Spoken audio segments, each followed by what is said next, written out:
Hey everybody, welcome back to the channel. I'm going to be going over why exactly I chose my Frontier over some of the other models out there, and just what made me decide to pick this up over some other brands. I know Jeep's got a massive following, of course the Tacoma's got a massive following.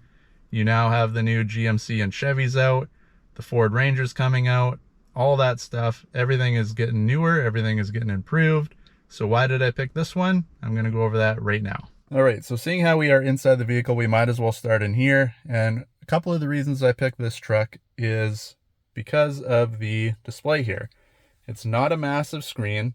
It still has physical buttons, which is huge for me. I don't mind the bigger screens to a certain point, also depending on the size of the vehicle.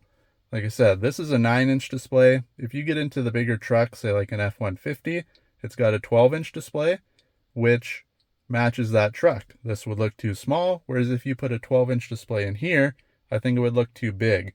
I'm not a huge fan. I don't want a big screen TV in my truck. It's just not my thing. And then of course this has actual buttons.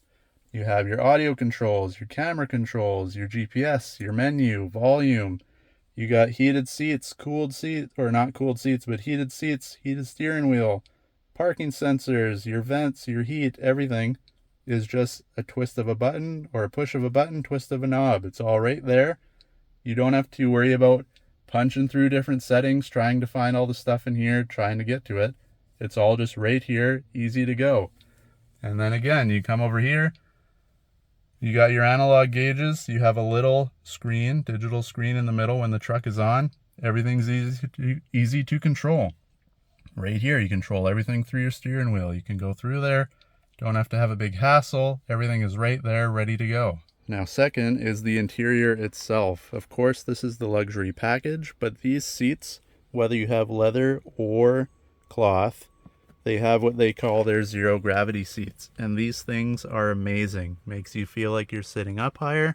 You don't have to be feeling like you're dragging your butt on the ground. You have plenty of headroom, even with the sunroof. I know a lot of the trucks, if you get the sunroof, it drops it quite a bit. So if you're a taller guy, you're not going to fit. And then just the bolstering and stuff in these seats by itself holds you just good enough. So if you're a bigger guy, it's not going to feel too tight. And if you're a smaller guy, it's still going to hold you in. And now sticking to the interior portion, this was actually a big one for me. I do have small kids. So when the one is sitting in the middle, if you've noticed, it's kind of hard to see with the carpet here, but there's a hump here where your drive shaft would be underneath. Get my pump out of the way. There's a little tiny hump here.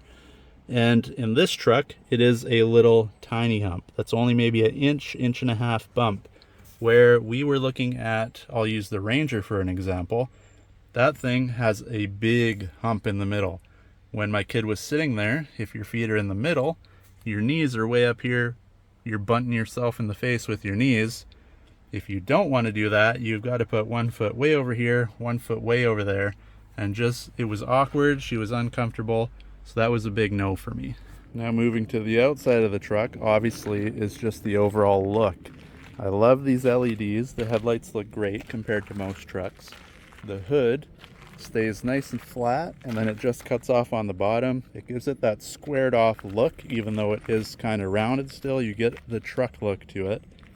And then of course when you come down to this side, you can see everything stays nice and level, including the rear window.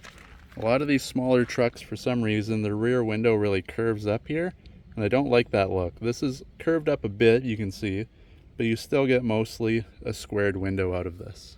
Now also, being a Pro-4X model, if you open the bed, I've got a little bit of junk in there, but you get your spray-in bed liner. It's factory on all Pro-4X, and I believe Pro-X possibly. The lower models it's an option, but this is actually included on all Pro-4X models. You get your spray and bed liner. You don't have to worry about scuffing up your paint if you throw anything back here. It's all set to go, ready to do truck things. And while we're on the back, another big one, because I do have kids and they like to help, is the dampened tailgate. This comes factory. You don't have to throw anything extra on there.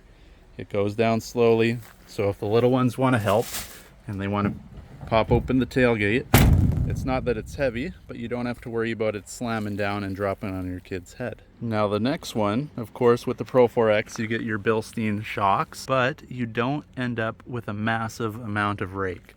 Now again, I don't want to use this truck as an example for everything, but the Ranger probably has close to double the gap in between your wheel and fender compared to this truck.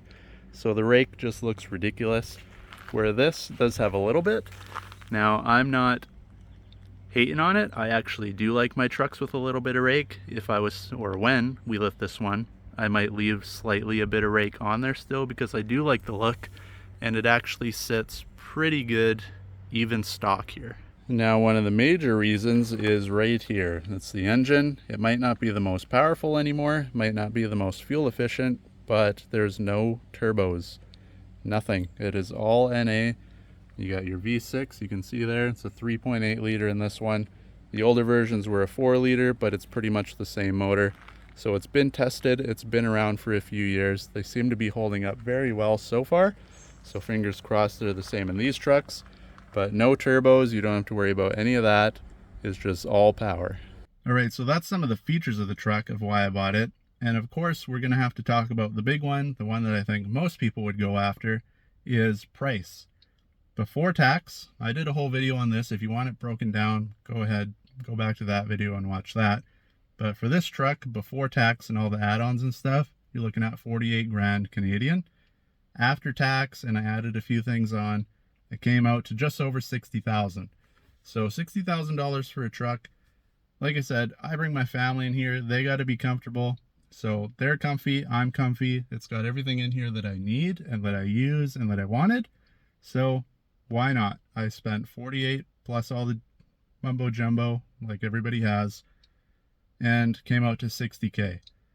Now, having said that, one, no dealer markup at Nissan. None of the dealerships around here. I don't know if it's because this truck is just not as popular, but no dealer markup. You go to the next closest one, again, Ford Ranger was closest in price. They were talking between 53 and 58 for the Tremor package, which is basically Ford's off-road package, which would be similar to this PRO-4X. So right off the bat, you're between 8 and 10K more before tax to get the next closest model. Then of course you can move up to your Tacomas. The new Chevy and GMCs are out.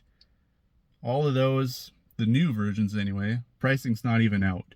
But last year's models, the old models, the Tacoma, cheapest Pro or TRD Pro I could find, was about 65 to 70, depending what dealerships I went to.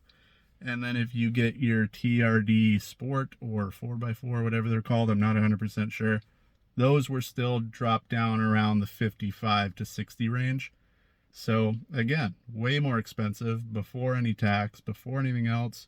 So it was crazy for me to spend that much money on stuff. Yes, of course, they might have more options, front lockers, you know, sway bar disconnects, all that stuff.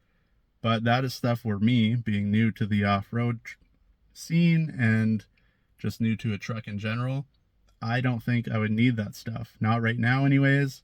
One day if I'm going really hardcore and I think I need it, maybe I'll upgrade.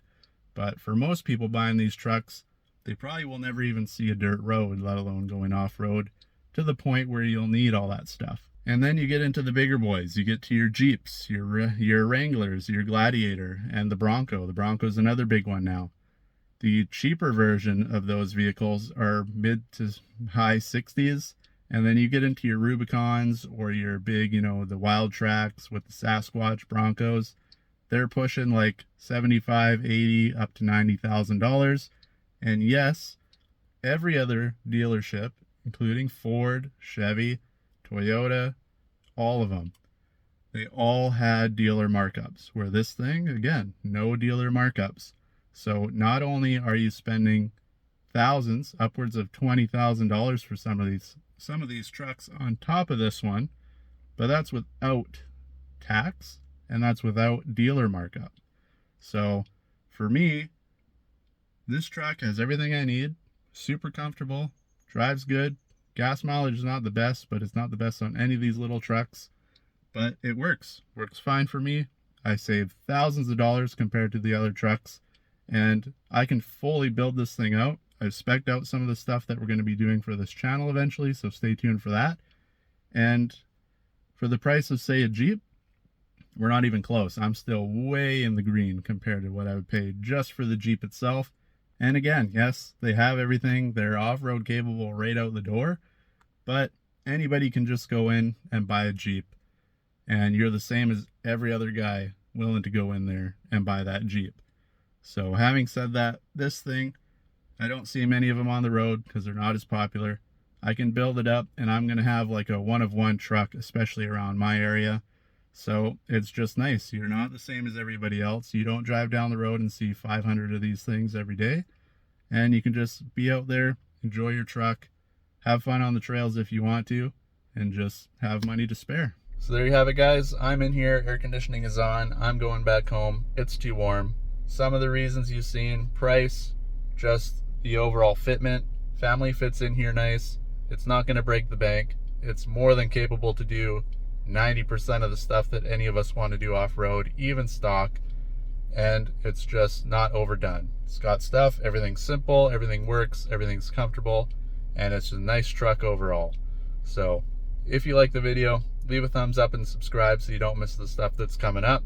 We're gonna get this thing off-road here soon. I want to do a little bit before and after stuff before the mods start going on. Get her off-road a bit, nothing too hardcore. I don't want to destroy a brand new truck, but we are going to go test her out. So stay tuned for that. Like and subscribe. Drop a comment down below if you want to have any other views of the truck, any other questions. Just leave a comment, I'll get back to you. And hopefully we catch you guys in the next video. Thanks for watching, everybody.